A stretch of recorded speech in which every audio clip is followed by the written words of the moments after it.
You made it all up.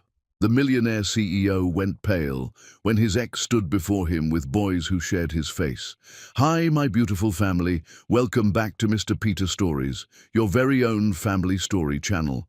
May the Almighty bless every woman in this family with unshakable strength, endless wisdom, and a heart overflowing with love. May your days be filled with light, your nights with peace, and your life with blessings that no sorrow can touch. May every challenge turn into courage, every tear into hope, and may your presence continue to inspire those around you. If your heart is true, like the video. If your love is real, write, "I am with Mr. Peter."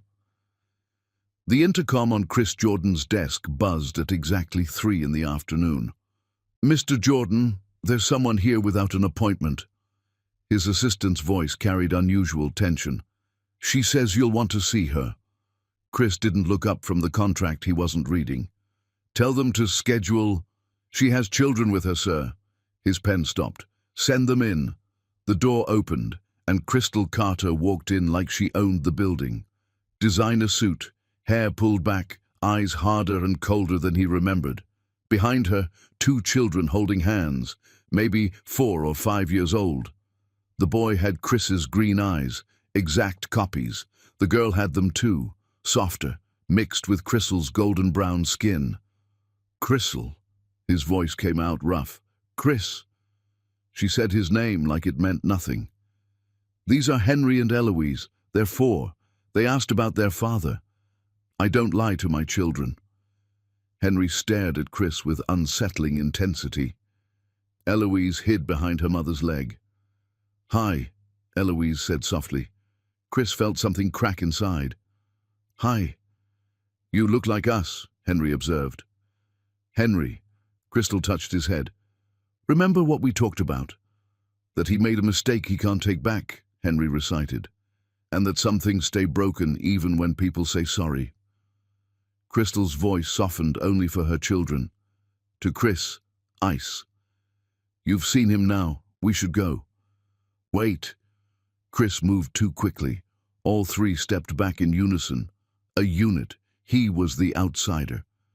"Please, can we talk?" "We have nothing to talk about. I'm back in New York for business. They saw your face on the news and asked questions, so here's your answer. You exist. Congratulations." "Mommy, can we get ice cream now?" Eloise tugged Crystal's hand. "Yes, baby. We're leaving." "Crystal, please, I need to explain."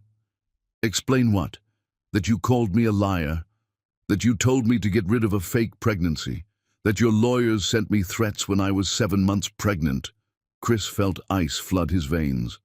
"What lawyers? I never sent—" "Save it. My children don't need explanations from you." Henry watched Chris. "Are you sad?" "What?" "You look sad. Like when Eloise broke her favorite toy and couldn't fix it." "Henry, sweetheart, we need to go." Crystal's hand on his shoulder was firm. "But I want to know if—" "Now." Both children moved toward the door immediately. Respect, not fear. Chris watched them leave. The door closed, like a coffin ceiling. He grabbed his phone. "Ryan, I need everything about Crystal Carter. Where she lives, how she survived, the last 5 years, everything." "Already on it, boss." "And Ryan?" "She mentioned lawyers sending threats. Find out who authorized that." Chris walked to the window. Manhattan glittered below. Monte Carlo flashed in his mind. Walking into that ballroom with Crystal and watching every head turn. The Russian billionaire who'd said, "I would give up half my fortune to feel what you two have." That's what they'd been. The couple everyone measured themselves against. His phone buzzed.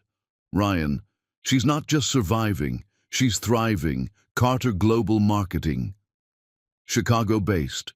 Just expanded to New York. She's here because she outgrew Chicago. She'd built an empire while raising his children. Children he didn't know existed. But something nagged him, those lawyers. He pulled up legal records, found cease and desist letters to Crystal, threatening prosecution if she contacted him or claimed paternity. The signature made him sick. Beverly Jordan, Chief Legal Counsel and Chief of Staff, Jordan Technologies. His aunt, the woman who'd raised him after his father died. She'd sent legal threats to Crystal without his knowledge, using his company letterhead. The memory forced its way up. That night, the last night, Crystal walking in with Chinese food, glowing at 5 months pregnant. "Chris, I have the best news." He'd been at the window, couldn't look at her. Beverly on the couch with Madison. Documents spread like evidence. "Is it even mine?" Her face, the confusion turning to devastation. Beverly standing, hand on his shoulder like she'd done when his father died. "Sweetheart, we know everything. The money, the meetings, the lies." Crystal looking at documents accusing her of things she'd never done. "This isn't real." "Chris, you can't believe—" "I heard the recording, Crystal." He'd played it. Her voice, "How much can I get from Chris? The pregnancy guarantees me millions. That's not me. It sounds exactly like you. Because someone made it sound like me. I'm carrying your babies, twins, a boy and a girl. I just found out today. Babies. Making it twins to get more money." She'd taken off the promise ring. "If you believe I'm capable of this, you never knew me at all." At the door, not turning. "You're going to regret this for the rest of your life." Beverly had smiled. "You did the right thing." He'd believed that for 6 months, until doubt started eating him alive. Ryan walked in with a tablet. "You need to see this. Financial records, medical records, timeline." Crystal moved to Chicago the week after, had twins 9 months later, full term. The dates line up perfectly. Chris's hands went numb. She started her company while pregnant. Built it from nothing. Ryan paused. "That payment from your Aunt Beverly to Dr. Angela Rodriguez? The clinic where Crystal had prenatal care? The doctor lost her license 2 years ago. Ethics violations. Falsifying medical records." "What?" "Beverly's been embezzling from the Jordan trusts for years. If you'd married Crystal, if you'd audited those trusts." Ryan pulled up documents. "Beverly would have gone to prison." Chris felt the room tilt. "Your aunt didn't destroy your relationship because she thought Crystal was a gold digger. She destroyed it because Crystal was a threat to her crimes." "And the lawyers?" "Sent by Beverly. She forged your signature. Crystal received 3 letters while pregnant, each more threatening. The final one warned criminal charges for harassment." Chris sat slowly. "She was pregnant with my children and receiving legal threats from my own company. Beverly made sure Crystal stayed away. Find Beverly, now." "But Chris," Ryan's voice was careful, "that recording that destroyed everything? It was created using voice clone AI, technology your company helped develop." Chris felt his blood turn to ice. Beverly hadn't just manipulated him. She'd used his own creation as a weapon against his heart. Chapter 2. The Poison That Looked Like Family. Beverly Jordan stared at her phone. Madison's text. "Chris knows something." Beverly poured whiskey with steady hands. Her lawyer called. "Chris's team is requesting financial records from the family trusts." "They won't find anything," Beverly lied, because she'd stolen millions, falsified records, destroyed her nephew's life to cover her crimes. Her mind went back 10 years, David Jordan discovering her embezzlement, confronting her. "I'm going to the authorities tomorrow." Beverly had made one call, had his brakes tampered with, watched him drive to his death, then cried at his funeral, held his 19-year-old son. "I'll take care of you like he would have wanted." Chris, devastated and orphaned, had clung to her. She'd made herself indispensable, chief of staff, legal counsel, surrogate mother, the only family he had left. For 10 years, she'd controlled every aspect of his business. Every decision went through her. She'd built herself into his world so completely that questioning her felt like questioning reality. Until Crystal Carter, 6 years ago, that family dinner. Beverly had watched them. The way Chris looked at Crystal, the way they existed in their own universe. After dinner, she'd overheard Chris. "I want to marry her, soon, which means full audit of the family trusts. I want everything transparent before we combine our lives." Audit. That night, Beverly started planning. Not quick destruction, slow poisoning of Chris's mind. Months of casual comments. "I saw Crystal with someone from Titan Industries. She looked nervous. Did you notice her asking about the family trusts? Be careful. I heard her previous relationship ended over money." Chris brushed them off at first. He was in love. But Beverly was patient. She escalated, left documents where he'd find them, articles about gold diggers, prenup recommendations. "I'm not saying Crystal is like this," she'd say, "but I promised your father before he died that I'd protect you." She weaponized his grief constantly, made protecting the Jordan legacy synonymous with protecting her. When Crystal announced pregnancy, Beverly nearly panicked. Baby meant marriage, marriage meant audits, audits meant prison. She found the intelligence firm, hired the voice actress. But she used Chris's own voice clone AI technology, captured hours of Crystal's voice at dinners, fed it into the system Chris had helped develop. The fake recording was flawless. Then the medical records. Dr. Angela Rodriguez, drowning in debt. Beverly offered her a way out. Just add notes suggesting she had doubts, nothing dramatic. The fake evidence piled up over 3 months. Bank statements, photos, emails, all manufactured. Beverly waited until Crystal was 5 months pregnant. Until everything was perfect. Then she struck. Family meeting at Chris's penthouse. Madison as witness. Evidence laid out like prosecution. When Crystal arrived excited about her ultrasound, Beverly was ready. Crystal's devastation had been satisfying. Beverly felt no guilt, just relief. After Crystal left, Beverly held Chris while he cried. "Your father would be proud of you for being strong." Then she took it further. Drafted cease and desist letters, forged Chris's signature, made sure Crystal knew contact would mean criminal prosecution. The letters were deliberately cruel.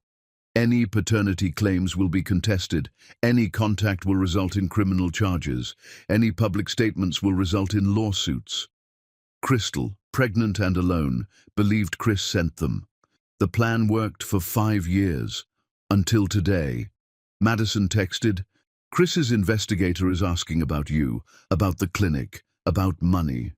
Beverly opened her contingency file. If Chris wanted to dig into the past, she'd give him something to find. Something that would destroy Crystal all over again. 3 hours later, Beverly sat in her lawyer's office.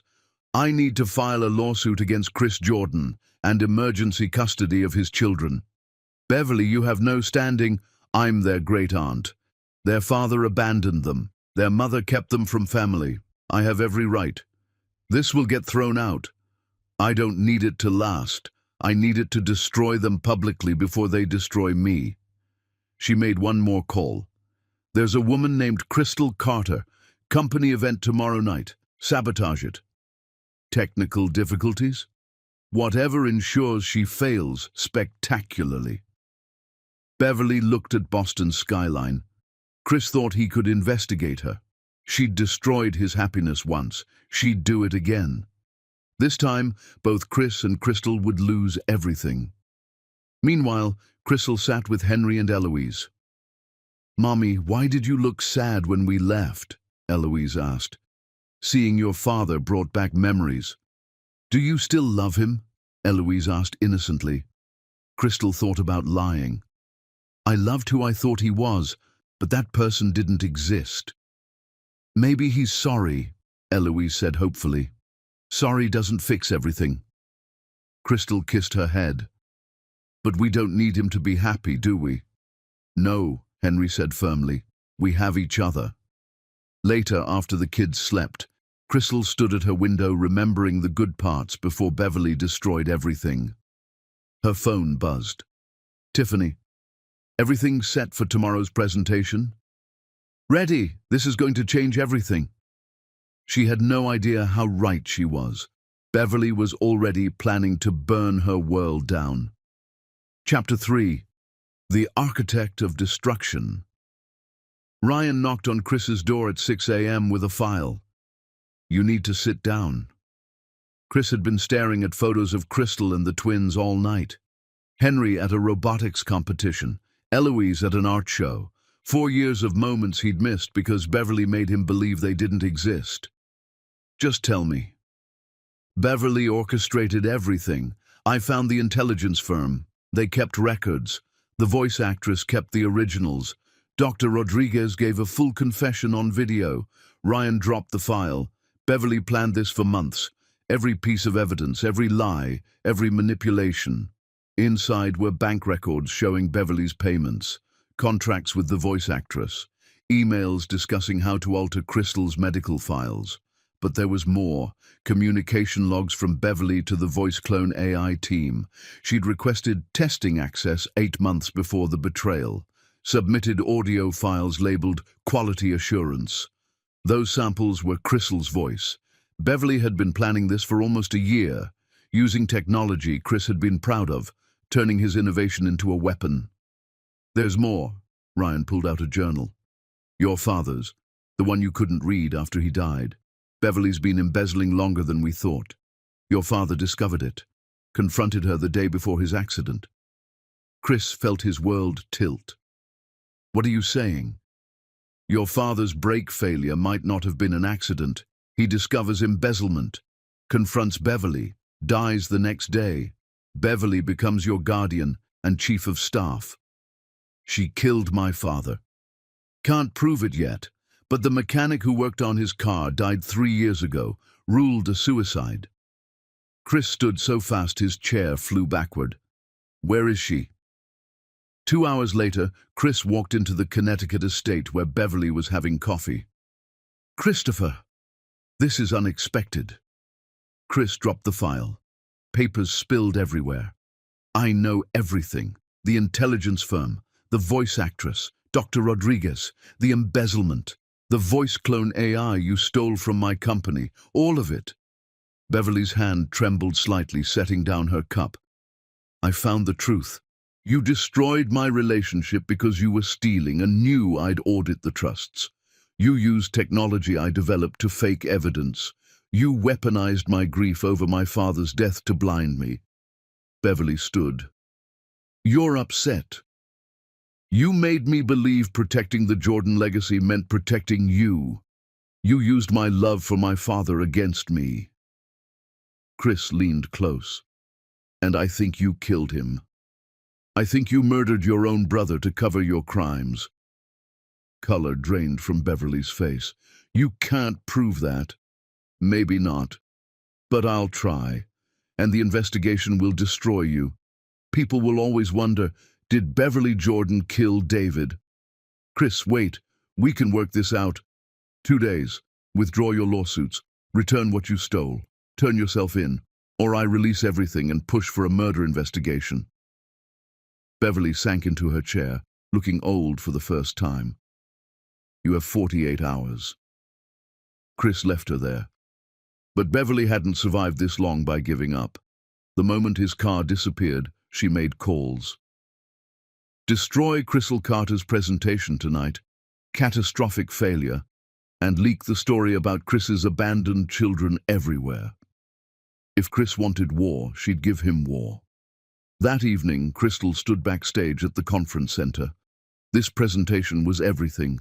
Major clients, industry leaders. If she landed them, Carter Global would be unstoppable. Tiffany squeezed her hand. "Go show them what the Phoenix can do." Crystal walked on stage, clicked to her first slide, nothing. Clicked again. Black screen. "Technical difficulties, just one moment." But it wasn't technical difficulties. Someone had corrupted every file, every backup, everything gone, replaced with, "You don't belong here," the audience whispered. Phones came out, then she saw him. Chris Jordan walking down the aisle with a laptop. "What are you doing here?" "Helping. Do you trust me?" "No." "Fair. But do you want to save this?" Crystal looked at the restless crowd, at everything collapsing. "What's your plan?" Chris pulled up files from Jordan Tech. "We present together, like we used to." They were back in sync immediately, pulling up materials they'd created years ago. Crystal adapting on the fly, finishing each other's sentences, perfect synchronization. The chemistry that once made couples jealous channeled into pure brilliance. When they finished, the applause was deafening. Clients approached immediately. "That was incredible. Let's talk contracts." But Crystal stared at Chris. "How did you know?" "Beverly tried to destroy you tonight. I'm not letting her win." Tiffany pulled Crystal aside. "Check the news." Every outlet had the same headline: Tech Billionaire's Secret Family. Chris Jordan abandoned pregnant girlfriend and twin children. Photos of Crystal, Henry and Eloise. Their names. Everything. "Who leaked this?" Ryan called Chris. "Beverly leaked everything. It's viral." Chris looked at Crystal's face. Betrayal. Again. "I'm sorry." "Sorry?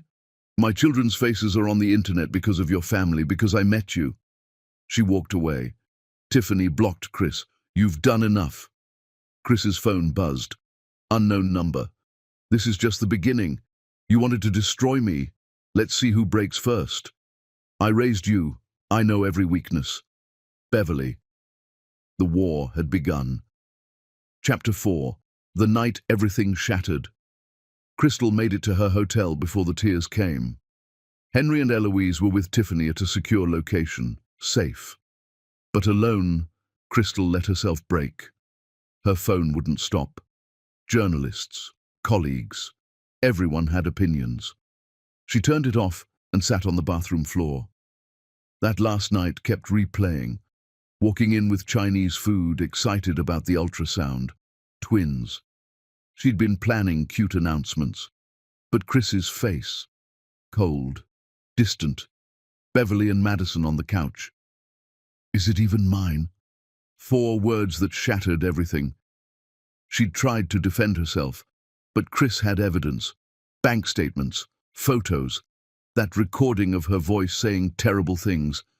"That's not me. Chris, you know I would never..." But he didn't know her.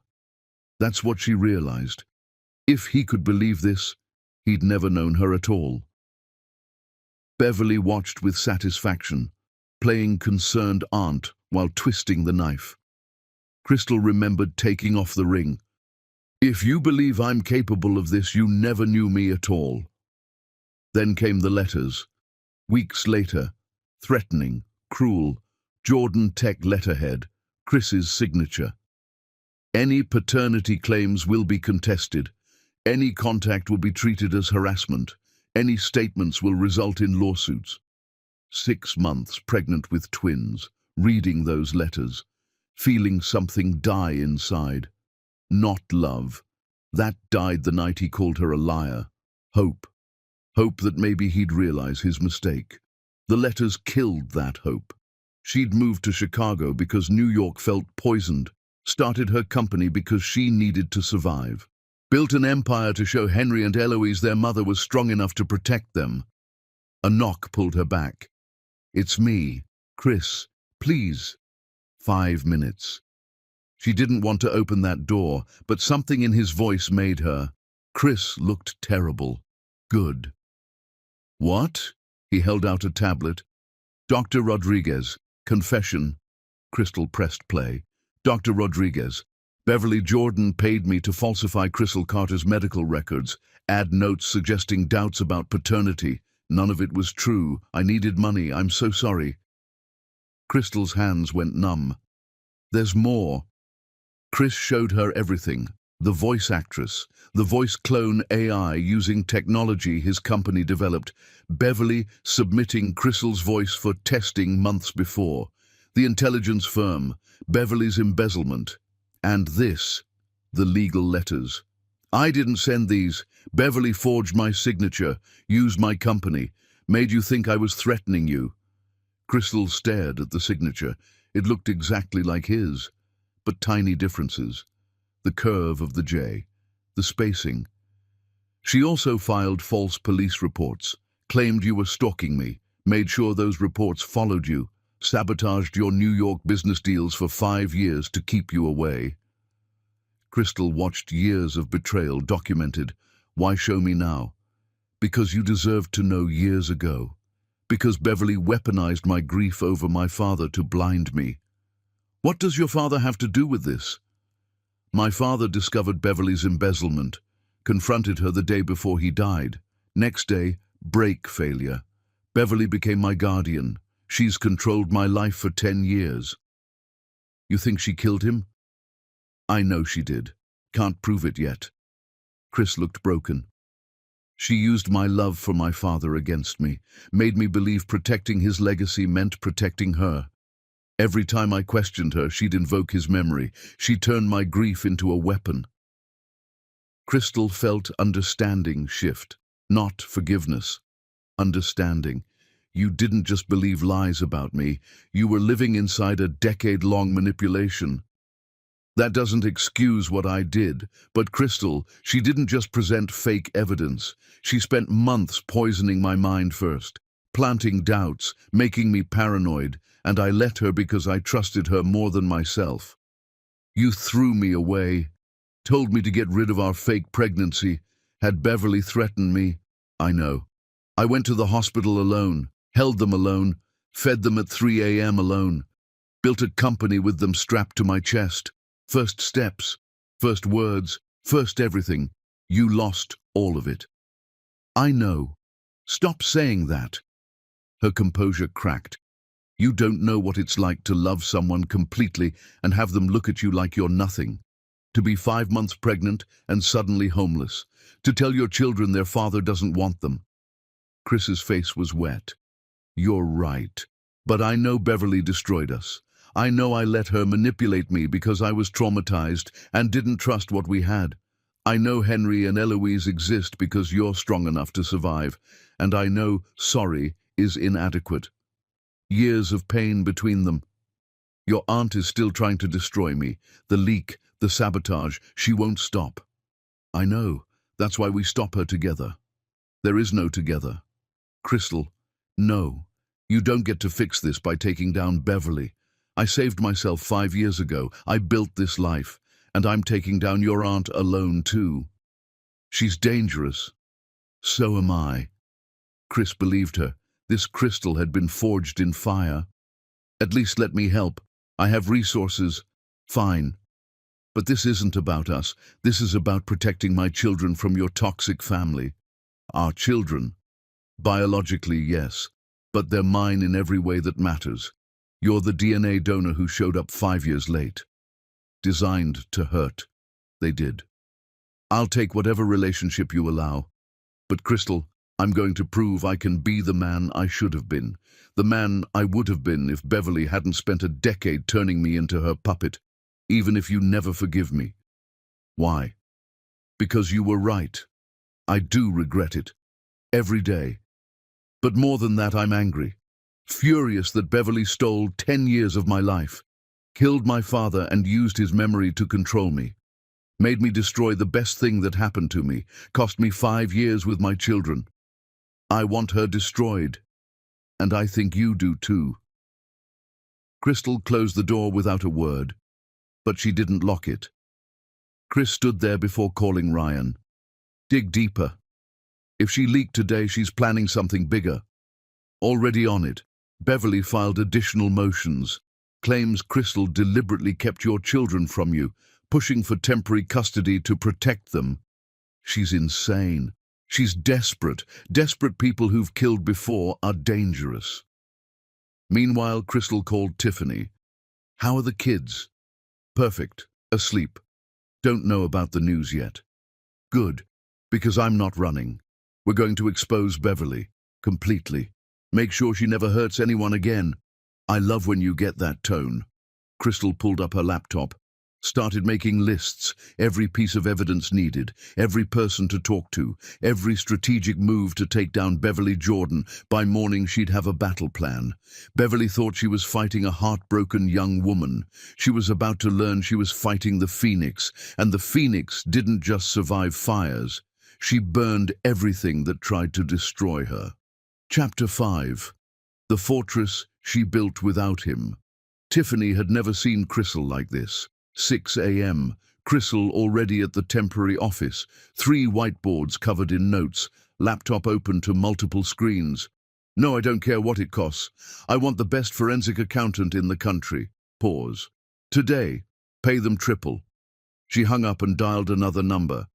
Tiffany set down coffee Crystal wouldn't drink. Have you slept? Sleep is for people not fighting for their children. Crystal. She put their faces on the news, Tiff. Henry and Eloise dealing with paparazzi. 4-year-olds shouldn't hide from cameras. Where are they now? Safe location Chris arranged, private security. They think it's hide and seek from camera people. Her voice broke. They shouldn't have to hide. Tiffany hugged her. We're ending this. The door opened. Chris and Ryan. What are you doing here? Crystal didn't look up. Helping. Chris set down files. Ryan found something. Beverly's not working alone. That got her attention. What? Ryan pulled up a document. Beverly's been paying Cole Winters for years, ex-military, corporate sabotage specialist. He corrupted your presentation, tipped off media about the twins. Where is he? Manhattan. I have his location. Crystal stood. Let's go. Crystal, wait. Chris stepped in front. These people are dangerous. Good, so am I. Let Ryan and I handle... No, this is my fight. Those are my children. I'm not sitting on sidelines while you men handle it. Chris recognized that tone.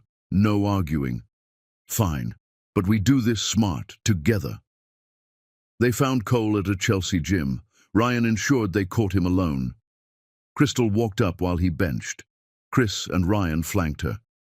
Cole Winters, he assessed immediately. Who's asking? The woman whose life you ruined. Crystal showed her phone.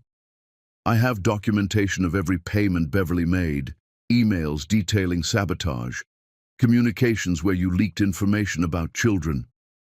Cole sat up. You can't prove that. Actually, I can, unless you tell me everything about Beverly's plans, every detail, every target, every move. And if I don't? I turn this to the FBI. Corporate sabotage is federal, so is extortion, stalking minors. You're looking at 10 years minimum. Cole laughed. Bluffing. Crystal pulled out a card. Name and number written on it. Special Agent Torres, expecting my call in 1 hour. Unless you give me a reason not to. The laughter died. Cole looked at Chris. You're letting her threaten me. She's not threatening. She's promising. And you don't want to underestimate her. Cole calculated. Finally. What do you want to know? Everything. 20 minutes later, back in the car. She's planning what? Tiffany on speakerphone shaking. Beverly's claiming Crystal is unfit, Chris repeated. Fake witnesses. Doctored emails suggesting Crystal leaves kids alone, doesn't feed them, exposes them to danger, building a case for temporary removal during custody battle. That's insane. But it takes time to disprove, investigations, hearings. Meanwhile, Henry and Eloise in foster care, or with Beverly. Crystal stared out the window, jaw clenched. Over my dead body. We have Cole's testimony, Ryan said. Evidence of Beverly's manipulation. Not enough. Crystal turned. We need something devastating that Beverly can't recover from. Chris looked at her. I might know where. An hour later, at the Connecticut estate, his father's study. My father kept journals, documented everything, including concerns about Beverly managing trusts. Why didn't you look before? Couldn't. After he died, I just couldn't. But if he suspected Beverly stealing, he'd have written about it. 2 hours of searching. Then Chris found it. Entry from 10 years ago.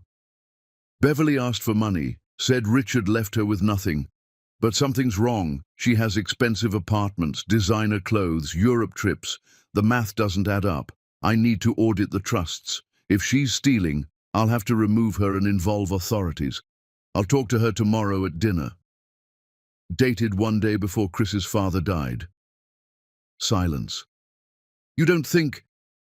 Crystal couldn't finish. Chris's hands shook. The accident was investigated. Brake failure. Brakes fail, Ryan said carefully, but they also get cut. My father suspected embezzlement, was going to confront her. Next day, he died conveniently before he could. Chris looked sick. I need to know if she killed him. Ryan pulled out his phone. I'll get the accident report re-examined. If there was foul play, we'll find it. Crystal watched Chris stare at his father's handwriting. She felt something she didn't want. Sympathy. I'm sorry. If she killed him... Chris couldn't finish. Crystal's phone rang. Tiffany, you need to get back here. Now. What's wrong? Child Protective Services showed up looking for you and the kids. Someone filed a report claiming you're endangering them. Beverly, get here. Fast. Record time back to Manhattan. Too late. Tiffany met them, face pale. They took them. What? Crystal's world tilted. CPS has Henry and Eloise. Temporary until they verify claims are false. But Crystal, the kids were terrified, didn't understand why strangers took them. Something broke inside Crystal's chest. Where? Emergency foster placement. Wouldn't say where. You'll be notified once they process. Crystal turned to Chris. Fix this. Money, lawyers, connections. I don't care. Get my children back now. I will. I promise. She looked at him with rage and pain. You better, because if you fail again, there won't be a third chance. Chris made calls. Lawyers filed emergency motions, demanding hearings, threatening lawsuits for wrongful removal. But it took time. Time Henry and Eloise spent with strangers, confused and scared. That night, Crystal sat alone staring at photos. First day of preschool, learning to ride bikes, covered in flour baking cookies, every moment she'd fought for, every sacrifice, every late night working after they slept. Gone. Taken by a system believing lies from a woman who'd never loved anyone. Her phone buzzed. Unknown number. Now you know how it feels to lose everything. Sleep well. Beverly. Crystal stared at that text, then made a decision. Called Chris. I want to meet with her. What? Crystal, no, I want to look Beverly Jordan in the eye and tell her exactly what I'm going to do to her. Set it up. Bad idea. I don't care. Set it up. Silence. Then, okay, tomorrow morning, but I'm coming. Fine. Crystal looked at Manhattan's skyline. Beverly took her children. Tomorrow, Crystal was declaring war, fighting to destroy. Chapter 6.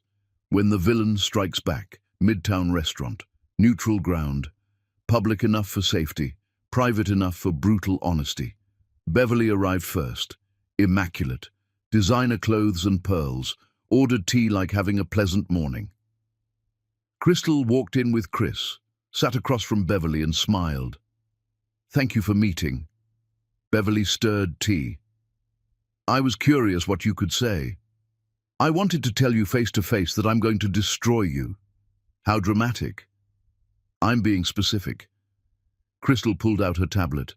I have Dr. Rodriguez's confession about bribing her to falsify my records.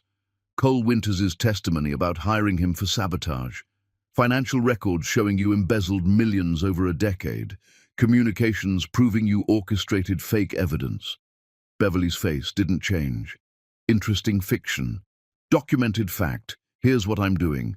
First, releasing everything to media. Every dirty detail of how you manipulated your nephew and ruined my life to cover crimes. Your name will be synonymous with betrayal. You won't. I absolutely will. Then ensuring you're arrested for embezzlement, fraud, conspiracy, false reports and more. You'll go to real prison, where designer clothes mean nothing. Beverly finally looked bothered. You have no idea who you're threatening. I know exactly who you are. A bitter, jealous woman who couldn't stand seeing happiness because you've never been happy.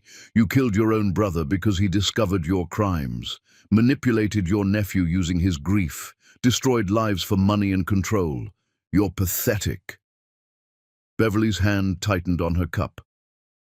Watch yourself. Or what? Take my children? Too late. Which was your biggest mistake? Now I have nothing to lose, and a woman with nothing to lose is the most dangerous thing in the world. You'll never get them back. I will. Because your claims are lies, and investigators will prove it. Your fake witnesses will crumble. When that happens, you'll be charged with false reports, endangerment, kidnapping. Beverly stood. I'm done. Sit down. Chris's voice was cold. I don't take orders from you. Yes, you do. Chris pulled out his father's journal. My father suspected you were stealing. Wrote about it one day before he died. Planning to confront you and involve authorities. Beverly's face went pale. His accident was investigated and closed. But I'm having it re-examined. If there's evidence his brakes were tampered, that this was murder. Chris's voice shook. I'll make sure you never see daylight. You can't prove anything. Maybe not. But I'll try, and the investigation will destroy your reputation. People will always wonder if you killed David Jordan. That question follows you forever. Beverly sat slowly, first time genuinely shaken. What do you want? Drop custody case? Admit claims were false? Return every dollar? Turn yourself in? And if I don't? We release everything today, and I push for murder investigation. Your choice. Beverly was quiet, then laughed. You think you've won. You're both naive. She pulled out her phone. While we've been chatting, I've been executing the real plan. Showed them a headline. Tech billionaire Chris Jordan under investigation for tax fraud and money laundering. I have contacts everywhere. IRS is very interested in irregularities in Jordan Tech's statements. Irregularities I created over the past year. By tonight, your company raided, Chris. Assets frozen, reputation destroyed. Chris stared. You're insane. I'm thorough. Beverly turned to Crystal. And for you, I've arranged for your biggest clients to receive anonymous tips about questionable business practices. By Monday, you're defending breach of contract lawsuits. You can't do this. I already did. I'm 10 steps ahead. You think you're destroying me? I've destroyed you both. Every move you make, I've anticipated. Every strategy I've countered. I've been playing this game for 10 years. You're amateurs. She stood. Enjoy the media circus. I'll be watching from my lawyer's offices while your lives implode. And when you're both broken and desperate, when you've lost everything, maybe you'll understand. You don't fight Beverly Jordan and win. You just learn how much you can lose. Beverly walked out like she'd won a war. Chris and Crystal sat stunned. She really did it. She's lying. Has to be. But Chris was already calling lawyers. The conversation got frantic. He hung up, ashen. IRS just showed up at Jordan Tech. Warrant, seizing financial records. Crystal checked email. Messages from 3 biggest clients. We need to discuss serious concerns immediately or we'll terminate. She's actually destroying us. We fight back, now. Over 6 hours, it became clear how thorough Beverly's planning was. IRS investigation based on meticulously faked documents looking legitimate. Jordan Tech assets frozen. Chris's personal accounts restricted.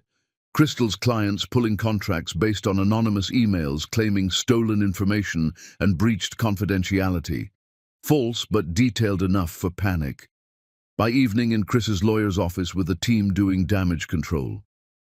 This is unprecedented, Thomas said. Beverly must have planned this for months. Every document perfectly forged. Every allegation just credible enough to trigger investigation without being provable. Brilliant in the worst way. How do we stop it? Prove everything's fake. But that takes weeks, maybe months. We don't have months. My children are in foster care. Crystal's company imploding. My company frozen. Then we'd be smarter than Beverly. Crystal stared at the evidence wall. She's planned this, but she made one mistake. What? She told us. Means she thinks she's won. People who think they've won get sloppy. Beverly doesn't do sloppy, Chris said. Everyone does eventually. Crystal turned to Ryan.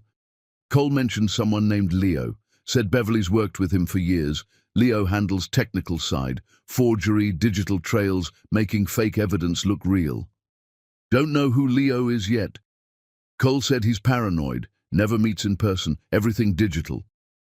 Then we find his digital trail. Crystal looked at Jamie, their tech expert. Can you track someone if we have their work? Jamie smiled. If they left any signature in the code, any pattern in how they forged documents, I can find them. Show me the fake evidence. They worked through the night. Jamie analyzing forged IRS documents, fake emails, everything Beverly created. By dawn, Jamie had something. Found him, Leo Petrov, Queens, and he's not as good as he thinks. Look, lines of code. He uses the same digital signature on everything, barely visible but there. Way of identifying his work, probably for payment proof, but means I can prove every document with this signature came from the same source. Can you prove they're faked? Absolutely. Metadata shows they were created last month, not over years like claimed. Timestamps don't lie. Chris felt hope. Can we get IRS to back off? If we present this, yes, but we need Leo to confirm. Need him to testify Beverly hired him. Then we talk to Leo. Crystal stood. Now. Leo Petrov lived in a Queens basement smelling like stale pizza and desperation. He opened the door to find Crystal, Chris, Ryan, and 2 lawyers. Who the hell are you? The people whose lives you helped destroy, Crystal said. We need to talk. I don't know what you're talking about. Jamie stepped forward with her laptop. I have your digital signature on 47 forged documents. I can prove you created fake IRS reports, fabricated emails, generated false evidence for Beverly Jordan, federal fraud charges putting you away for 20 years. Leo went white. I want a lawyer. You can have one. Or talk now and maybe we don't turn you to FBI. Leo looked at them, calculating. What do you want? Everything. Every document you created for Beverly, every instruction, every payment, and most importantly, we want you to testify she hired you to fabricate all of it. She'll kill me. She's going to prison, Chris said. Can't hurt you from there. Leo was quiet. Then, come in. His apartment was a disaster of computers, but his records were meticulous. He showed them everything. Years of work for Beverly, forged statements, fake legal documents, doctored photographs, everything Beverly used to destroy people over years. She's been doing this for a long time, Leo said quietly. Anyone who threatened her, business rivals, family members asking questions, she'd pay me to create evidence and use it to destroy them. How many people? At least 25 I worked on personally. But I think there were others before me. Staggering. Beverly hadn't just destroyed Chris and Crystal. She'd been a serial destroyer of lives for over a decade. Will you testify? If you guarantee protection and immunity. Done. They got everything documented. By the time they left, they had enough to clear their names and put Beverly away for decades. We need to move fast, Thomas said. Beverly will realize what we're doing. Too late. Chris's phone rang. Unknown number. Mr. Jordan, Special Agent Torres, FBI. We need you at Federal Plaza immediately. We just arrested Beverly Jordan for embezzlement and fraud, and she's claiming you were her accomplice. The phone slipped from Chris's hand. Beverly's final play, burn everything down, including herself, and take Chris with her. Chapter 7. The Alliance Neither Wanted. The FBI interrogation room was freezing and smelled like old coffee. Chris sat across from Special Agent Torres and Walsh. 3 hours. Let me get this straight, Torres said. Your aunt embezzled millions, orchestrated your relationship's destruction, hired criminals to sabotage businesses, filed false reports to child services, and possibly murdered your father. But you had no idea any of this was happening? That's right. Forgive me, but that seems unlikely. You run a multi-billion-dollar company. You're known for being detail-oriented, and you expect me to believe your aunt was committing massive fraud right under your nose for 10 years? I trusted her, that was my mistake. Or you were working with her. Maybe she stole, but you helped hide it. Maybe you used her to get rid of a girlfriend who got inconveniently pregnant. Chris's jaw tightened. I loved Crystal, would never have hurt her intentionally. But you did hurt her. Threw her out while pregnant. Had lawyers threaten her. That's special cruelty. Those lawyers were Beverly. I didn't authorize those letters. Didn't know they existed until 2 days ago. Convenient. Walsh leaned forward. Here's what we think. You and Beverly worked together. She managed embezzlement while you provided cover through your company. When Crystal got pregnant, you panicked. A wife means audits, questions, transparency. So you and Beverly created a plan. Fake evidence, threats, isolation. That's not what happened. Then why didn't you question the evidence? Why didn't you hire investigators? Demand proof. Because Beverly spent a decade positioning herself as the one person I could trust absolutely. She was my chief of staff, legal counsel, surrogate mother after my father died. When she presented evidence against Crystal, I didn't think I was looking at fake documents. I thought I was looking at truth from someone who loved me. Torres and Walsh exchanged glances. Quite a story. It's not a story. It's what Beverly does. She finds your weaknesses and weaponizes them. My weakness was grief over my father and absolute trust in the woman who raised me after he died. The door opened. Thomas, with another lawyer. This interview is over. Mr. Jordan isn't answering more questions without formal arrangement. He's not under arrest, Torres said. Yet, but we're building a case. Beverly Jordan is being very cooperative about her alleged partner's involvement. Outside, Chris found Crystal waiting with Ryan. What did they ask? Everything. They think I was working with Beverly, that I helped her steal and hide money, that we planned to destroy you together. That's insane. Is it? I destroyed you because I believed lies. Why would anyone believe I wasn't part of those lies? Because you weren't. Chris, I know what Beverly's capable of. She destroyed both of us. We need to prove that together. Since when do you want to work with me? Since she took my children and tried to take everything else.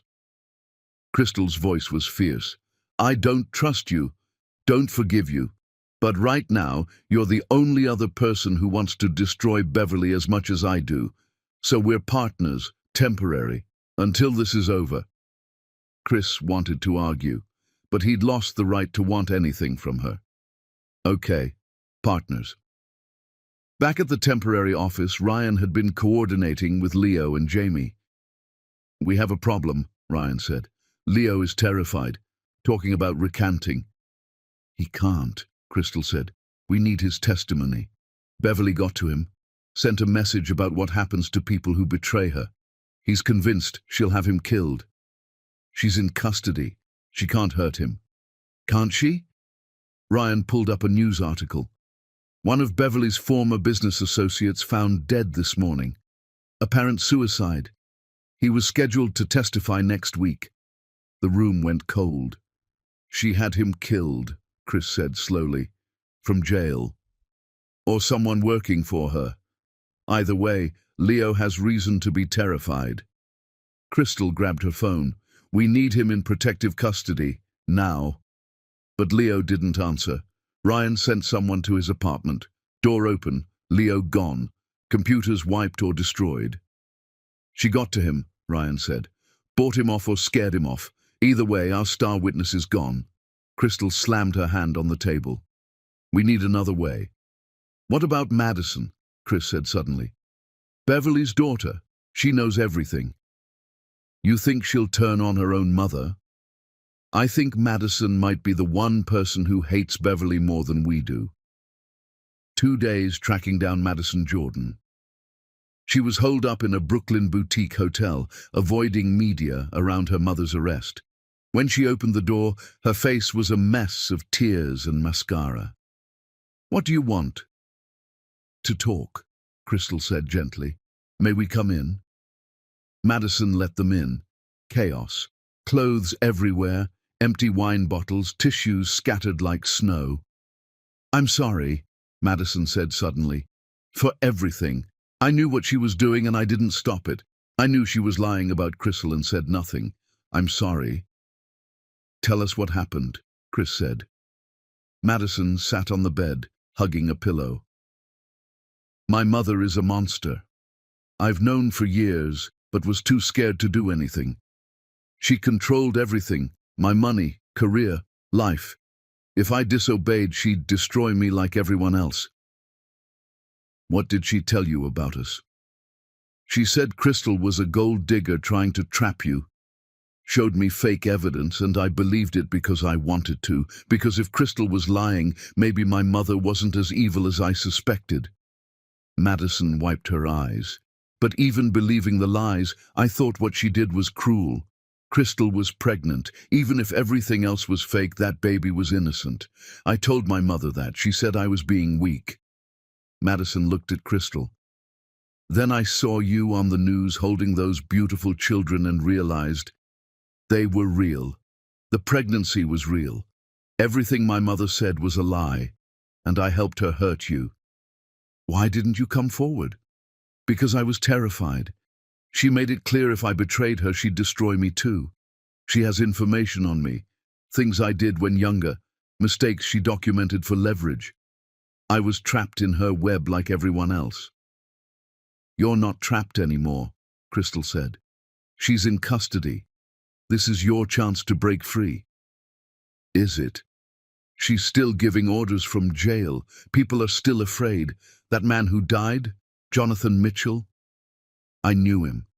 He helped my mother with some schemes years ago. Was going to testify. Now he's dead. She can order hits from a jail cell. How am I supposed to be safe? If you testify against her, we can protect you, Chris said. Can you? Really protect me from someone who can order hits while in federal custody? They couldn't promise that, honestly. Madison stood, walked to the window. You know what the worst part is? I think I'm just like her. I stood by and watched her hurt people, benefited from her crimes. That makes me complicit. It makes you a victim, Crystal said. Beverly manipulated you your entire life, groomed you to be her accomplice, but you can stop being a victim right now. Help us stop her, for good. Madison turned around. If I do this, if I testify, I lose everything. She'll release whatever information she has on me. My reputation will be destroyed. Your reputation is already destroyed, Chris said bluntly. You're Beverly Jordan's daughter. The minute she was arrested, you became guilty by association in the public eye. The only way to separate yourself is to actively fight against her. Madison was quiet. Then, okay, I'll do it. I'll tell you everything. She did. For hours, Madison detailed years of her mother's schemes, names of other victims, locations of hidden accounts, passwords to encrypted files.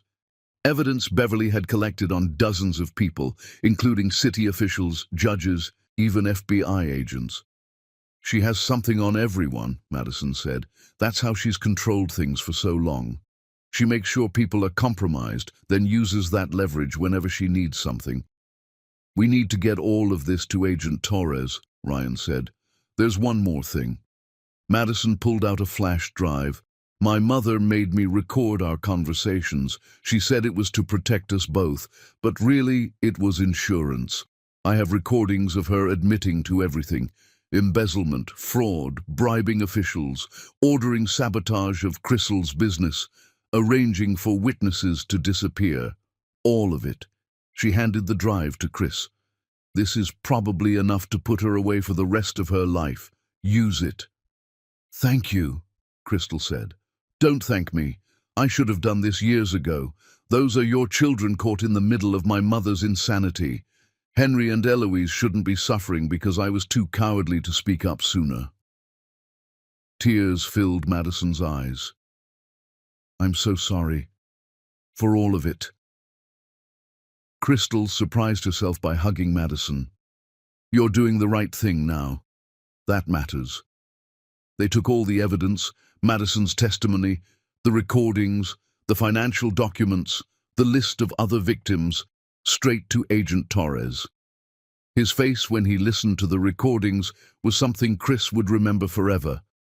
Beverly's voice, cold and calculating, The Jordan boy is easier to manipulate than I expected. Use his father's memory against him.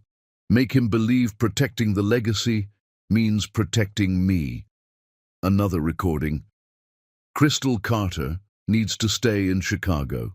Sabotage any business deals that might bring her back to New York. Another. Chris is asking questions about the trusts. Time to create new problems for him to focus on. Perhaps a business rival. Something to distract him from the embezzlement. This is enough, Torres said finally. More than enough. Beverly Jordan is going away for a very long time. And Chris? Crystal asked. She was claiming he was complicit. These recordings make it clear he was a victim, not an accomplice. We'll be dropping any investigation into Mr. Jordan. We owe him an apology. I don't want an apology, Chris said. I want my children back with their mother. And I want Beverly to never hurt anyone again. We can make that happen. But there was still one problem. Henry and Eloise were still in foster care. Getting them released would take time Crystal didn't have. That night she sat in her hotel staring at photos of them. 7 days. It had been 7 days, and it felt like 7 years. A knock on her door. Chris stood there with his phone. I pulled every string I have, called in every favor, threatened every person I could. The family court judge agreed to an emergency hearing tomorrow morning. If everything goes well, you'll have them back by afternoon. Crystal felt tears she'd been holding back. Thank you. Don't thank me yet. We still have to convince a judge. We will. Chris turned to leave, but Crystal stopped him. Chris, about working together these past few days. You don't have to say anything. I want to. You're not the man who destroyed me 5 years ago.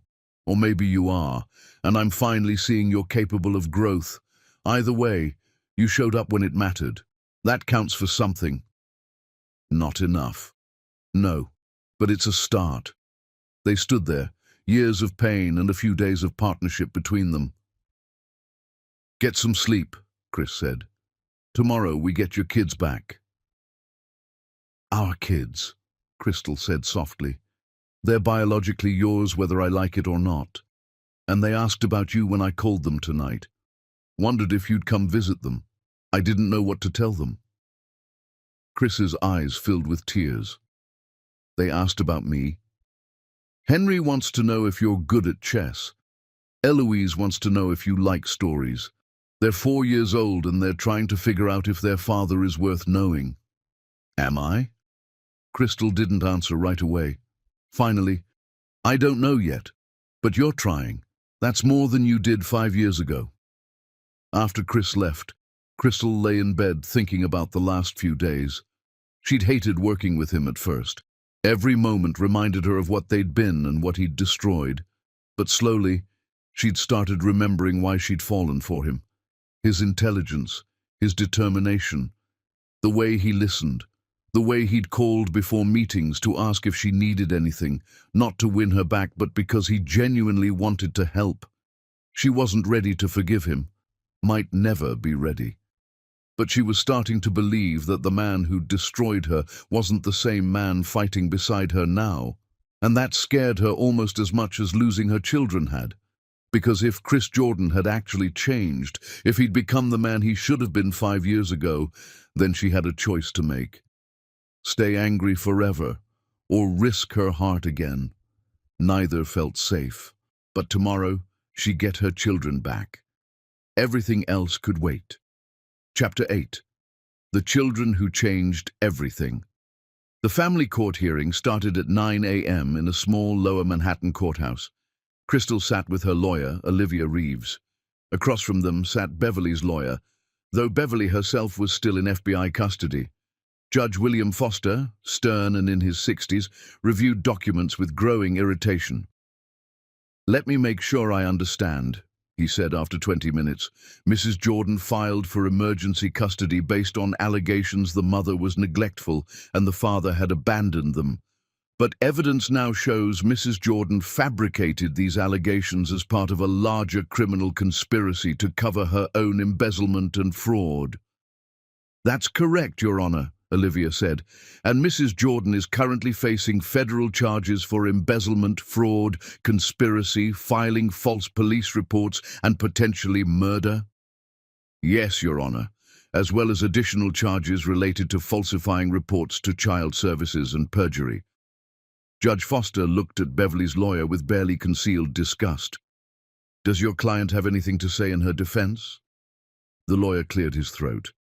My client maintains she was acting in the children's best interest based on information available to her at the time. Information she fabricated herself. That has not been proven in a court of law. It's been proven to my satisfaction. Judge Foster closed the folder with force. This is one of the most egregious abuses of the family court system I've seen in 30 years on the bench. Mrs. Jordan used this court to further her own criminal agenda and, in the process, traumatized two innocent children who are victims in all of this. He turned to Crystal. Ms. Carter, I've reviewed the investigation into your parenting. Every allegation was either completely fabricated or so distorted as to be meaningless. You are, by all accounts, an exemplary mother. Your children have been removed for 7 days based on lies. I cannot begin to express my apology for what you and your children have been put through. Crystal felt her chest loosen. Thank you, Your Honor. I'm ordering the immediate return of Henry and Eloise Jordan to your custody. Further, I'm issuing a permanent restraining order against Beverly Jordan and any of her representatives. She is not to come within 500 feet of you or your children ever again. Finally, I'm referring this matter to the district attorney for potential criminal charges against Mrs. Jordan for filing false reports and abuse of the family court system. He banged his gavel. This case is dismissed. Ms. Carter, your children are being brought here right now. They should arrive within the hour. Crystal walked out and straight into Chris's arms without thinking. He held her while she cried. We did it, he whispered. They're coming back. I need to see them. Right now. I know. They waited in a family room on the 3rd floor. Every minute felt like an hour. Crystal couldn't sit still, pacing, checking the time every 30 seconds. What if they're angry with me, she said suddenly. What if they think I abandoned them? They won't think that. They're 4. They don't understand legal systems. They just know strangers took them away. Then we explain it, as many times as they need. Finally, the door opened. A caseworker came in first, followed by Henry and Eloise. Both children looked smaller somehow, tired. Henry was holding his sister's hand tight. Mommy! Eloise saw Crystal and ran. Crystal dropped to her knees and caught both of them as Henry followed. She held them so tight she was probably hurting them but couldn't stop. I'm sorry, she kept saying. I'm so sorry, babies. You're safe now. You're with me. I'm never letting you go again. The people said we had to stay there, Henry said into her shoulder. They said you'd come get us, but you didn't, and I thought maybe you forgot about us. Never. I could never forget you, not for 1 second. I was fighting to get you back every moment you were gone. I promise. Eloise pulled back to look at her mother's face, touched the tears. Did the bad lady hurt you? No, baby. She tried, but she couldn't, and she can't hurt any of us anymore. Henry noticed Chris near the door. You came back. I did. Are you staying this time? The question was innocent and devastating. Chris knelt to Henry's level. If your mom says it's okay, yes, I'm staying. Henry looked at Crystal. Is it okay? Crystal wanted to say no, wanted to take her children and run to Chicago and never see Chris Jordan again. But she looked at her son's face, at the hope and caution mixed there, and knew she couldn't. It's okay. The caseworker signed papers, gave instructions for follow-up, and left them alone. For a while, no one said anything.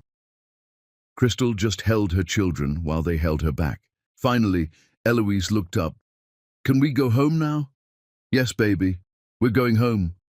To Chicago? Henry asked. Crystal hadn't thought about it. Her life was in Chicago, But New York was where this nightmare had unfolded. Going back felt like running.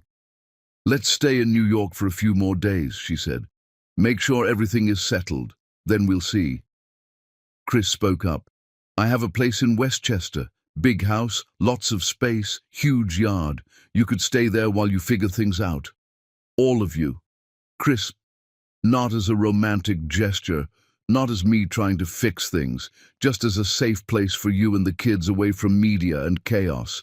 Separate rooms, separate lives, just under the same roof temporarily. Crystal wanted to say no, but Henry and Eloise had been through enough hotel rooms. They needed stability, even if just for a few days. "Okay, but just until we figure out what's next." The house in Westchester was beautiful. 3 stories, massive yard with a treehouse. Henry and Eloise ran through rooms, exploring with the energy of children who'd been cooped up too long. "There's a treehouse!" Eloise shouted from the backyard. "Can we go up?" "Tomorrow, baby. It's getting dark." Aw. Chris showed them to the guest wing. 2 bedrooms connected by a bathroom. "I'll be on the other side of the house," he said. "There's food in the kitchen. Help yourself to anything. If you need anything at all, just call." "Thank you," Crystal said. "For this. For everything today." "You don't need to thank me." "Yes, I do. You could have walked away, let me fight Beverly alone, but you didn't. Those are my kids too, even if I have no right to claim them yet. Chris, I should let you get settled." He started to leave, but Henry called after him. "Will you read us a story?" Chris stopped. "What?" "A bedtime story. Mommy always reads us stories, but she's tired. You could do it instead." Chris looked at Crystal. "Is that okay?" She wanted to say no, wanted to keep this ritual sacred, something just hers, but Henry was looking at Chris with such hope. "It's okay." An hour later, Crystal stood in the doorway watching Chris read Where the Wild Things Are to Henry and Eloise. Both kids in their pajamas, one on each side of him, leaning against his shoulders. He did different voices for the wild things, made them laugh, made the story come alive differently from how she read it, but equally magical. When he finished, Eloise asked for another. "It's bedtime, baby," Crystal said gently. "One more?" "Tomorrow. Chris can read another tomorrow." "Promise?" Eloise looked at Chris with big eyes. "Promise." After the kids were asleep, Crystal found Chris on the back patio, staring at the dark yard. "They're good kids," he said without turning. "The best.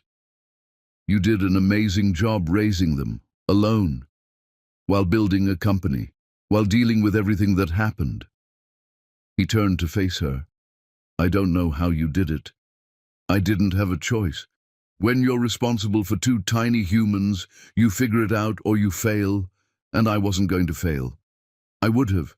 If I'd been in your position, I would have failed. You don't know that." "Yes, I do. I failed the easiest test possible, trusting the person I loved. You passed tests I can't even imagine." They were quiet for a moment. "Henry asked me earlier if I was good at chess," Chris said. "I didn't know how to answer. I am good at chess. But telling him that felt wrong, like I was trying to impress him. He just wants to know you. 4-year-olds ask simple questions because they think simply. He's not testing you. He genuinely wants to know if you're good at chess, so he knows if you can teach him. I've never been around kids before. I don't know how to talk to them. You seemed fine tonight. The story voices were a hit." Chris smiled slightly. "I was terrified the entire time, kept thinking I was going to mess it up." "You didn't. You were good with them. Can I ask you something?" "Okay. Do you think, eventually, they could forgive me for not being there?" Crystal thought about it carefully. "Kids are more forgiving than adults. If you show up consistently, if you prove you're reliable, they'll accept you. The question is whether I can forgive you for not being there. I know I don't deserve it." "No, you don't. But those kids deserve a father who loves them and shows up for them. So I have to figure out how to let you be that, even though it hurts. What hurts? Watching you be good with them. Seeing what we could have been if Beverly hadn't destroyed us. Wondering if... She stopped. Wondering what? Wondering if maybe you're actually the man I thought you were 5 years ago, just with better judgment now. Chris stepped closer. Crystal. Don't say anything. It's late and I'm exhausted and emotional. Let's just leave it at that. She went inside before he could respond. But that night, lying in bed in the room next to her sleeping children, Crystal couldn't stop thinking about the look on Chris's face when he'd read to Henry and Eloise. He'd looked happy and terrified and full of love for 2 children he barely knew. She'd spent 5 years hating him, building walls, making sure she never let him close enough to hurt her again, but those walls were starting to crack, and that scared her more than anything Beverly Jordan had ever done.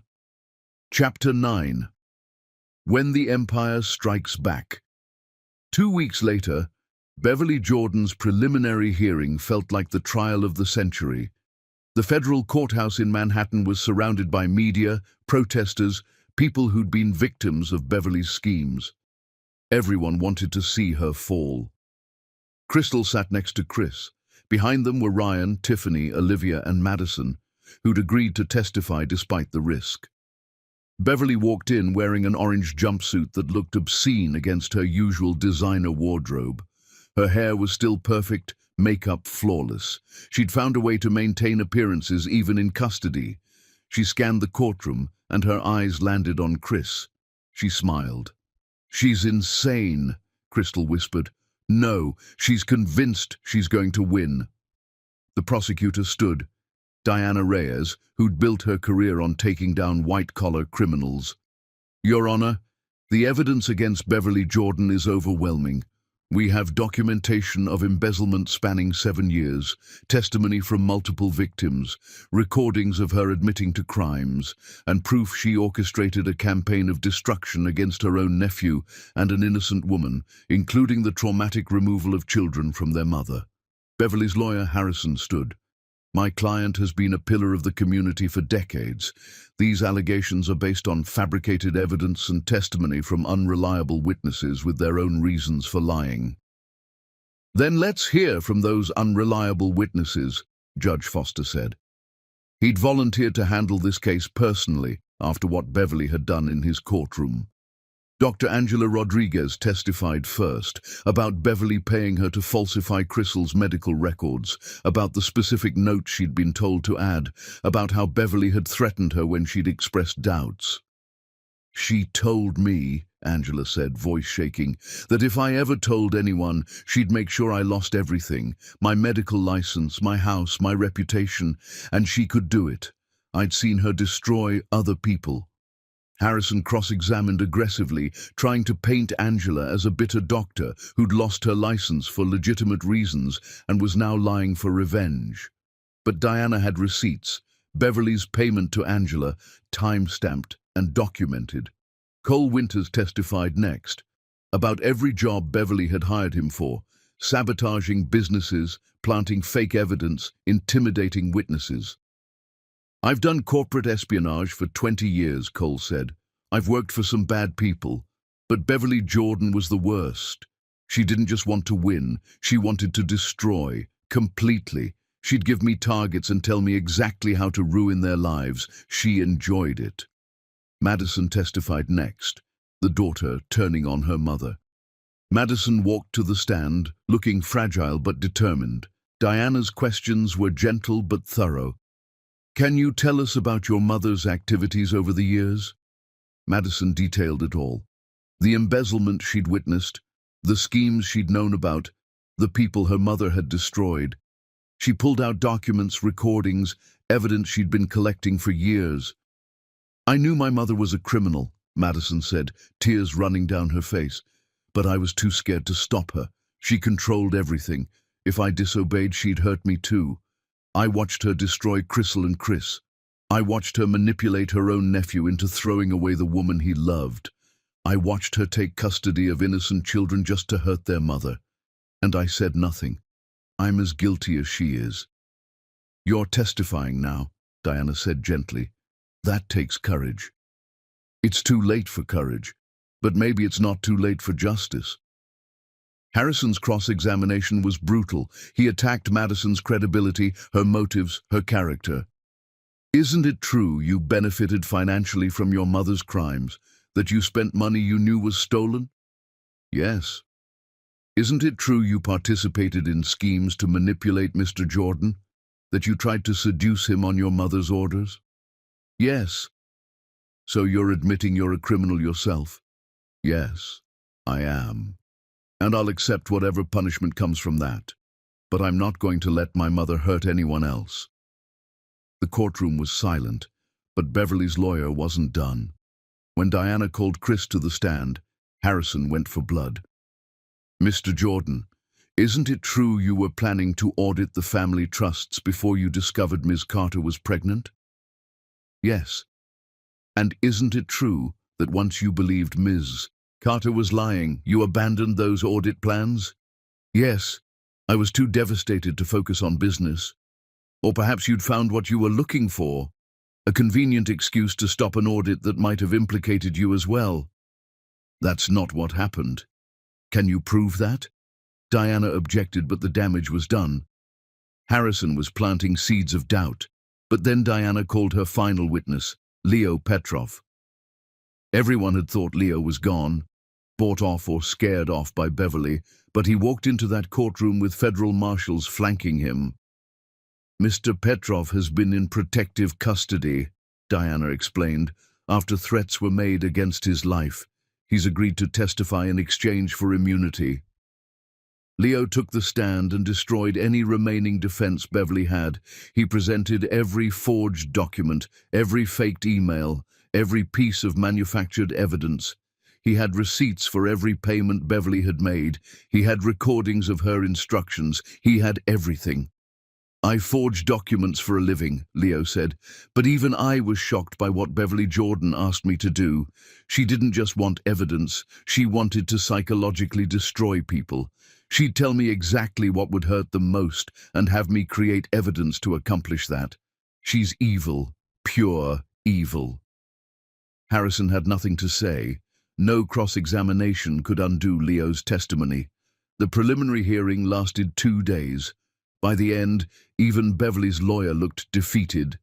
Judge Foster reviewed everything and made his ruling. I've practiced law for 40 years, and I've never seen anything like this. Beverly Jordan orchestrated a campaign of destruction that spanned years and ruined countless lives. The evidence against her is overwhelming and disturbing. I'm ordering her held without bail until trial. Furthermore, I'm recommending the maximum sentence on all charges. He looked directly at Beverly. You've used the law as a weapon. You've abused the systems designed to protect people. You've shown no remorse, no conscience, no humanity. I sincerely hope you spend the rest of your life in prison.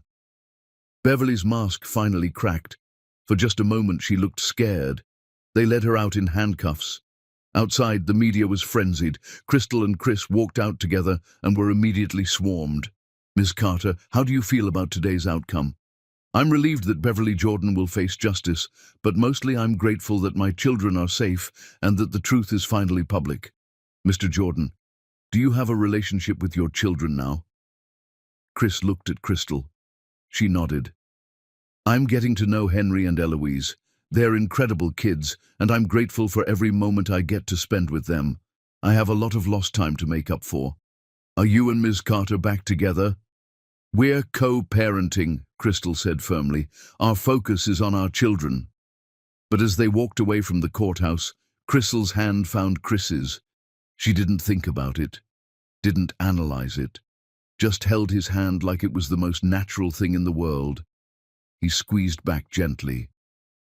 That night, back at the Westchester house, they all had dinner together. Henry and Eloise told stories about their day, arguing about whether butterflies or dinosaurs were cooler. Dinosaurs are definitely cooler, Henry insisted. They're huge and strong. Butterflies are prettier, Eloise countered, and they can fly. So could pterodactyls. Those aren't real dinosaurs, Henry. Crystal watched Chris navigate the debate with humor and patience. He'd gotten good at this over the past 2 weeks.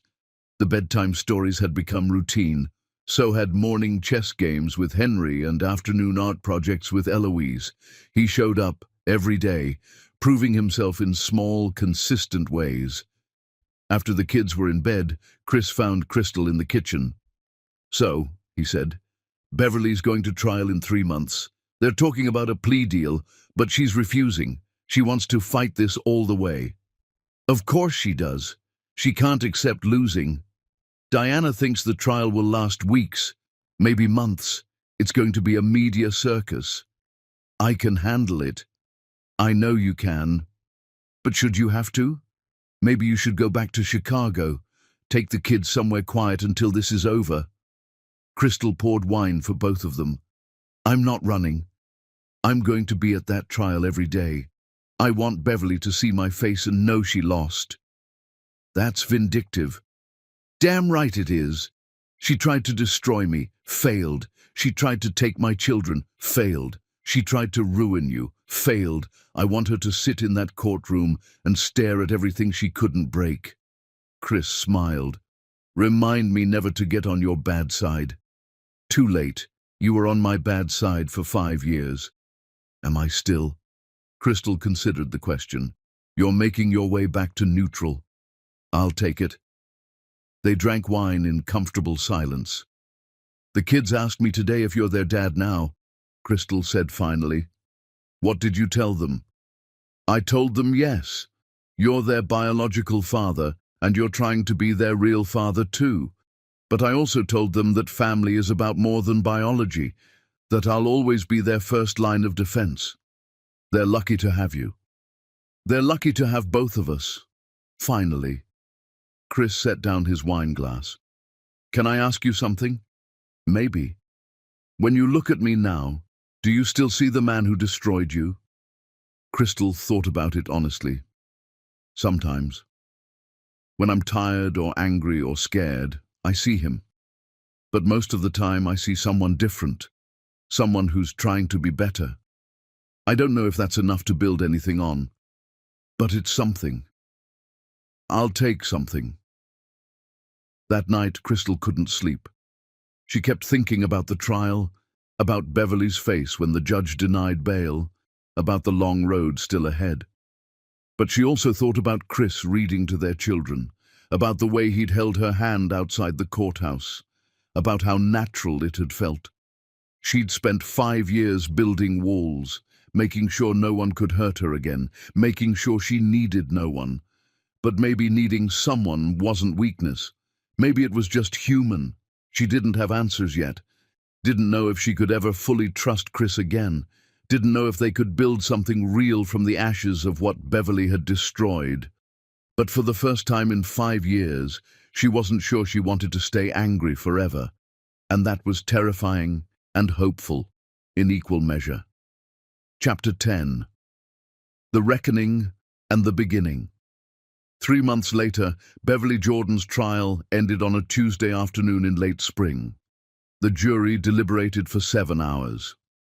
Crystal sat in the courtroom with Chris, Tiffany beside her. Henry and Eloise were with a trusted babysitter, shielded from this final chapter. When the jury filed back in, every face was grim. "Has the jury reached a verdict?" "We have, Your Honor."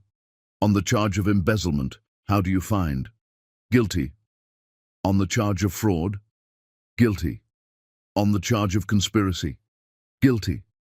7 counts. Beverly Jordan was guilty on every single one. She sat perfectly still, face a mask, but her hands were shaking.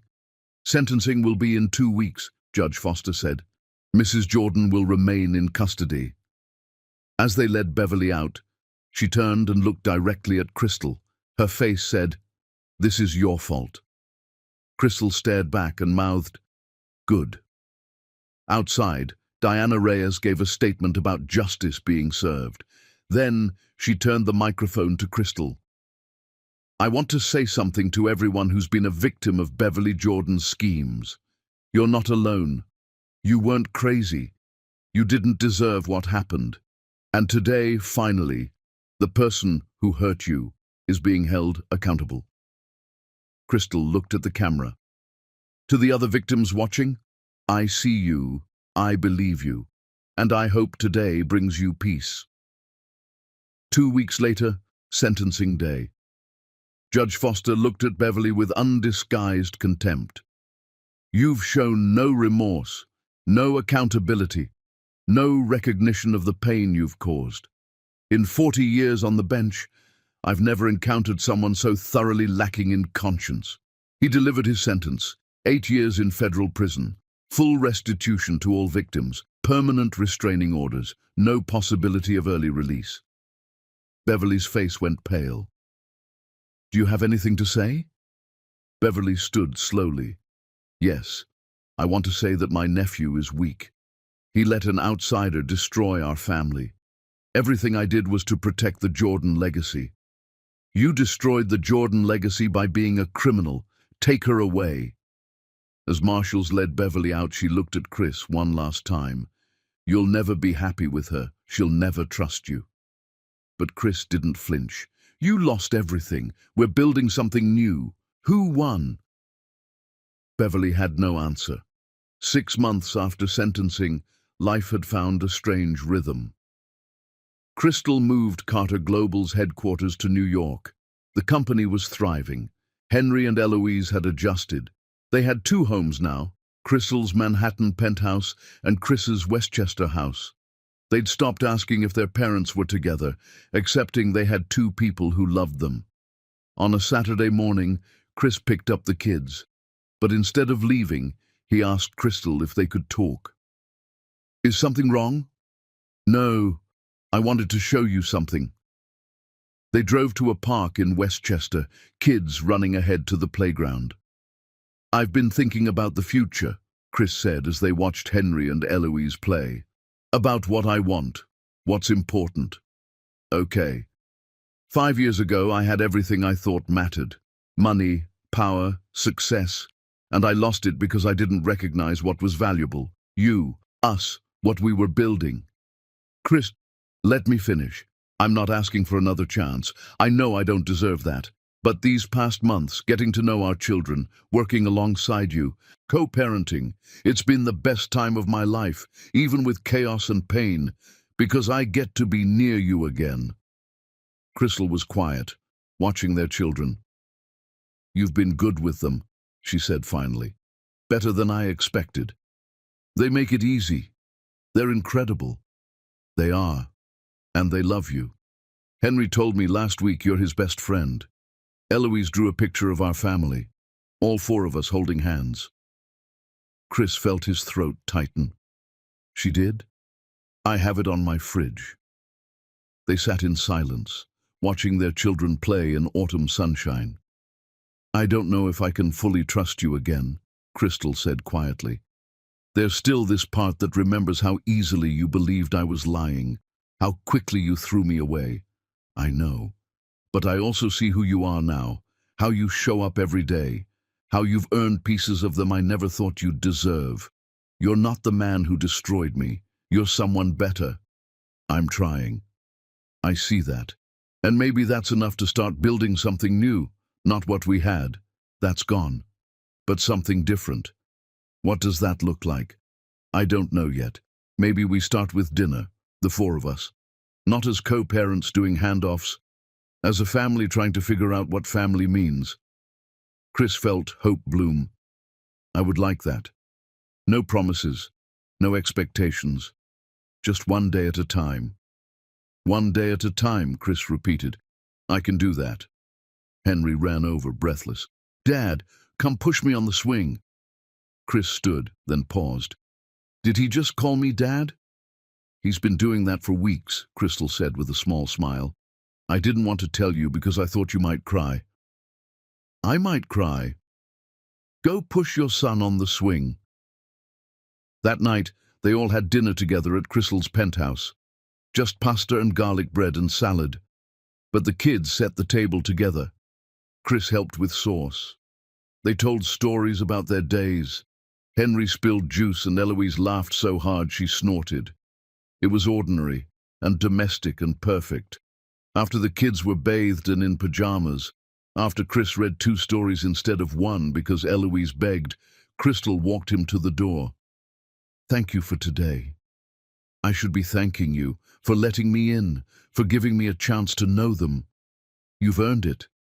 She hesitated. "Chris, about what I said in the park. You don't have to explain. I want to. I meant it. About trying. About seeing where this goes. But I need you to understand it's going to be slow. There are going to be days when I'm angry about the past, days when I don't want you near me because it still hurts. I understand. And if you ever make me regret this decision, I won't. Crystal, I promise I will spend every day proving you can trust me. Not because I want to win you back, because you and those kids deserve someone who shows up. Always." She looked at him, then did something that surprised them both. She kissed his cheek. Just a soft brush. Nothing dramatic, but it meant everything. "Good night, Chris. Good night."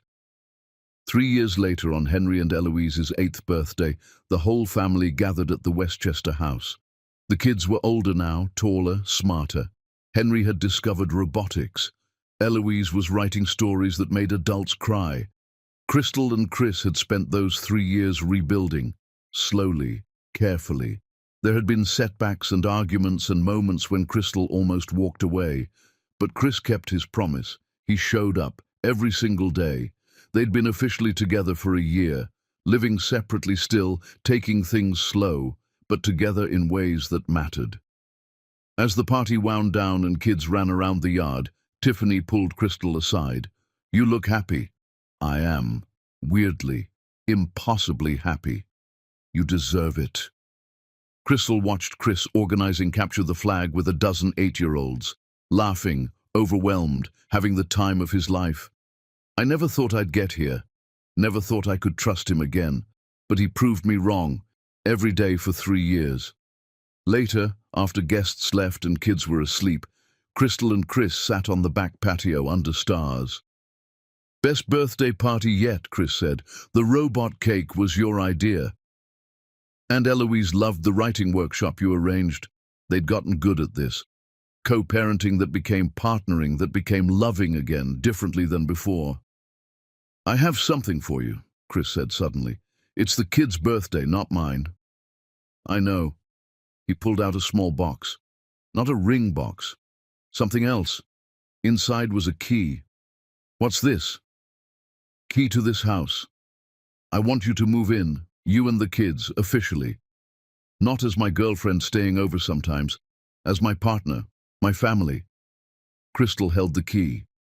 "That's a big step." "I know, and if you're not ready, I understand. But Crystal, we've been rebuilding for 3 years. At some point we have to stop being afraid of what might go wrong and start believing in what we're building." She thought about Henry and Eloise asking every week why they had 2 homes instead of 1, about how natural it felt when they were all together here, about how Chris had proven over and over that he was the man she'd thought he was 5 years ago, just harder earned. "Okay. Okay? Yes. Let's do it. Let's be a real family. All of us under one roof." Chris pulled her close and kissed her. Not their first kiss since getting back together, but it felt like it, like a promise of something permanent. "I love you," he whispered. "I never stopped. Even when I was destroying us, I never stopped." "I know, and I love you too. Even when I hated you, I never completely stopped loving you. That's what made it hurt so much." They stayed under the stars until the night grew cold. Inside, Henry and Eloise slept peacefully, dreaming kid dreams about robots and stories and whatever else 8-year-olds dreamed about. On Henry's nightstand was a photo from the party. All 4 of them, covered in cake, laughing. A real family. Imperfect and hard-earned and absolutely perfect. Beverly Jordan sat in federal prison, year 3 of her 8-year sentence. She'd aged badly. Prison didn't suit someone who'd built their life on appearances. She thought about Chris and Crystal sometimes, how she'd tried to destroy them and only made them stronger, how her need for control had cost her everything. But even now, even after all this time, Beverly Jordan couldn't admit she'd been wrong. Some people never learn. But Chris and Crystal learned that broken things could be fixed, not made perfect, not made into what they were before, but fixed into something new, something stronger, something earned through pain and time and the choice to keep trying. That's what love actually looked like, where people hurt each other and did the work to heal, where forgiveness was earned through consistency, where trust was rebuilt one day at a time. Henry and Eloise would grow up seeing that version of love, would understand that mistakes didn't make you irredeemable, that doing the work to fix mistakes was what mattered. They would learn that family wasn't about being perfect. It was about showing up, even when hard, especially when hard. And years later, when they were grown and building their own relationships, they would remember how their parents fought to build something beautiful from ashes. They would remember that love wasn't about never falling down. It was about getting back up every time and choosing each other again. That was the real love story, not the one everyone envied, the one everyone learned from. The end.